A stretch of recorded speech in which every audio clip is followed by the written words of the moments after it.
इस वक्त की बड़ी खबर यह है, कांग्रेस नेता और राज्यसभा सांसद अहमद पटेल का निधन हो गया। उनका निधन आज सुबह लगभग 3:30 बजे हुआ। अहमद पटेल के निधन पर प्रधानमंत्री मोदी ने शोक जताया है। पीएम मोदी ने ट्वीट कर लिखा है, अहमद पटेल जी के निधन से दुखी हूं। उन्होंने अपने जीवन के कई साल समाज की सेवा में बिताए। अपने तेज दिमाग के लिए और कांग्रेस पार्टी को मजबूत बनाने में उनकी भूमिका हमेशा याद की जाएगी। उनके बेटे फैसल से बात की और संवेदना व्यक्त की। अहमद भाई की आत्मा को शांति मिले। अहमद पटेल को तकरीबन 1 महीने पहले कोरोना हुआ था, आपको बता दें। इसके बाद उनका स्वास्थ्य काफी बिगड़ गया था। उनकी बॉडी रिस्पॉन्स नहीं कर रही थी। इस दौरान अहमद पटेल के कई अंगों ने भी काम करना बंद कर दिया था। अक्टूबर में कोरोना संक्रमित हुए थे अहमद पटेल और इसके बाद मेदांता में करीब 1.5 महीने से उनका इलाज चल रहा था। आपको यह भी जानना चाहिए कि 2001 से सोनिया गांधी के सलाहकार थे अहमद पटेल। अहमद पटेल 3 बार लोकसभा सांसद रहे और 4 बार राज्यसभा के सदस्य चुने गए। उनके बेटे फैजल पटेल ने जो ट्वीट किया है वो आपको हम दिखा रहे हैं। बहुत दुख के साथ कहना पड़ रहा है कि मेरे पिता अहमद पटेल का निधन 25 नवंबर को सुबह 3:30 बजे हो गया। करीब महीने भर पहले वो कोरोना से संक्रमित हुए थे। इसके बाद से उनकी हालत बिगड़ती गई।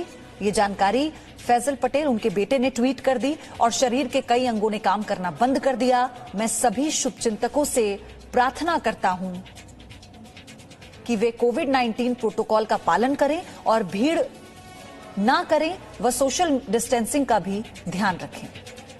रवि त्रिपाठी मेरे सहयोगी हमारे साथ जुड़ गए हैं। रवि, ये बहुत बड़ी क्षति है कांग्रेस पार्टी के लिए। बिल्कुल बिल्कुल सही कहा आपने कि कांग्रेस के लिए बहुत बड़ी क्षति है और खास तौर पे गांधी परिवार के लिए। देखिए, गांधी परिवार से बात करें तो जो सोनिया गांधी से उनका नाता था, जिस तरह से लगातार राजनीतिक सलाहकार के तौर पर उन्होंने काम किया और साथ साथ पार्टी को बुरे समय में किस तरह से निकालना है। देखिए, पार्टी के कर्ता धर्ता भी थे। अभी हाल में उनको कोषाध्यक्ष भी, पिछले 2 साल से वो कोषाध्यक्ष भी पार्टी के थे, लेकिन लंबे समय तक महासचिव रहना, महासचिव के साथ साथ राजनीतिक सलाहकार रहना सोनिया गांधी जब अध्यक्ष पद रही। और 10 साल जो कांग्रेस की सरकार चली यूपीए की, वो कहा जाता है कि सोनिया गांधी भले पर्दे के आगे थे, इनका नाम लिया था, लेकिन अहमद पटेल ही उस सरकार को चलाते थे। अहमद पटेल हर तरह से चीजों को मैनेज करते थे। और 2017 में जिस तरह से राज्यसभा चुनाव जीत कर आए थे, आपको याद होगी, लगभग 6 बजे सुबह से लेकर 2:30 बजे रात तक हम लोगों ने लाइव किया था गुजरात में, अहमदाबाद में। और उस समय अमित शाह से लेकर नरेंद्र मोदी से तमाम लोग लगे रहे, लेकिन उन्होंने अपनी पार्टी को जिताकर वो सीट दी, जिसके बाद से कांग्रेस की वापसी हुई गुजरात में। कांग्रेस ने अच्छा परफॉर्म किया। तो एक अच्छे नेता को कांग्रेस ने खोया है। हर तरह से मैनेजर, कांग्रेस को इकोनॉमिक तौर पर नहीं, पॉलिटिकल तौर पर हर तरह से कांग्रेस को मैनेज करने वाला आदमी आज चला गया। और कांग्रेस के लिए बहुत बड़ी क्षति है, क्योंकि आज के दौर में जो कांग्रेस जिस दौर से गुजर रही है, वैसे स्थिति में कल भी मैं कांग्रेस पार्टी के दफ्तर में था, तमाम जो कार्यकर्ता थे, तमाम लोगों को ये डर था कि अगर अहमद पटेल जाते हैं तो ऐसी स्थिति में पार्टी में शून्यता की स्थिति आने वाली है। तो कहीं ना कहीं कांग्रेस के लिए बहुत बड़ी क्षति है और देश के लिए भी। देश में ऐसे नेता होने चाहिए जो अपोजिशन में रहते हुए सरकार पर कहीं ना कहीं नकेल कस पाते हैं और सरकार को कहीं ना कहीं चुनौती देते हैं। देखिए, अहमद भाई, उनको नाम ही सब लोग भाई के नाम से जानते थे, चाहे रिपोर्टर हो चाहे नेता हो। आज प्रधानमंत्री ने उनको अहमद भाई ही कहा है, तो सबके भाई थे वो। प्रधानमंत्री ने क्या कहा है एक बार बता देते हैं। अहमद पटेल जी के निधन से दुखी हूं। उन्होंने अपने जीवन के कई साल समाज की सेवा में बिताए। प्रधानमंत्री ने फौरन ही ट्वीट कर अपनी संवेदना जताई है। उन्होंने कहा, अपने तेज दिमाग के लिए और कांग्रेस पार्टी को मजबूत बनाने में उनकी भूमिका हमेशा याद की जाएगी। उनके बेटे फैसल से बात की और संवेदना व्यक्त की। अहमद भाई की आत्मा को शांति मिले। ये प्रधानमंत्री मोदी का ट्वीट। रवि, जैसा आपने कहा कि प्रधानमंत्री खुद अहमद भाई कहकर बुलाते थे और उनकी सबसे बड़ी खूबी यह है कि किसी भी तरह की पावर हाथ में ना लेकर भी पावरफुल रहना पार्टी में। उनका ऐसा कद था, उनका ऐसा व्यक्तित्व था कांग्रेस पार्टी में।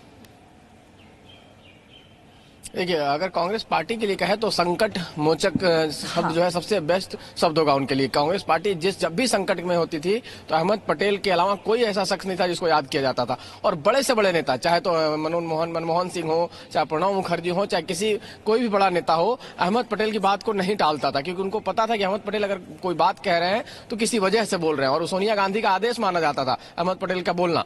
तो अहमद पटेल ये शख्सियत रखते थे पार्टी में। और साथ साथ भाई के नाते, मतलब एक रिपोर्टर के नाते हुए बताना चाहूंगा मैं कि हम ही नहीं, तमाम वो रिपोर्टर हैं जो उनके कायल होते थे उनके स्वभाव के। अगर आपने फोन किया उनसे बातचीत करने के लिए तो रात में 12 बजे ही आपके पास कॉल आएगा, लेकिन आएगा जरूर कि भाई क्या बात है, कोई खबर के लिए आपने फोन किया, कोई जरूरत के लिए फोन किया, और हर तरह के आपके दिक्कत में अगर आपको तकलीफ है तो अहमद पटेल पहले फोन करने वाले शख्स होंगे।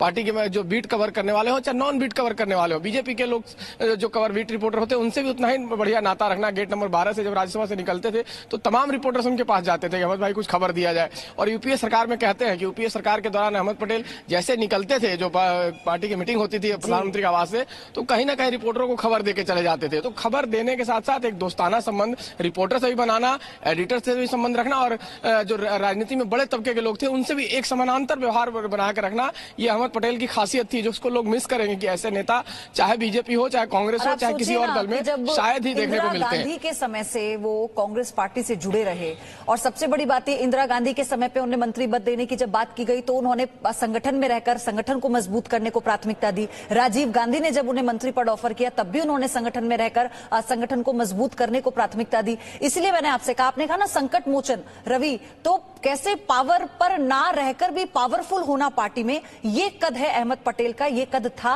और इसलिए कांग्रेस पार्टी के लिए एक बहुत बड़ा नुकसान है आज, क्योंकि सोनिया गांधी के लिए कहा जाता है आज वो इतनी बड़ी पार्टी को अगर देश में संभाल पाई, चला पाई, तो उसके पीछे अगर किसी की रणनीति थी तो वो अहमद पटेल की। आपको और जानकारी हम देते रहेंगे रवि के जरिए। रवि, फिलहाल आपका धन्यवाद ये सारी अपडेट देने के लिए।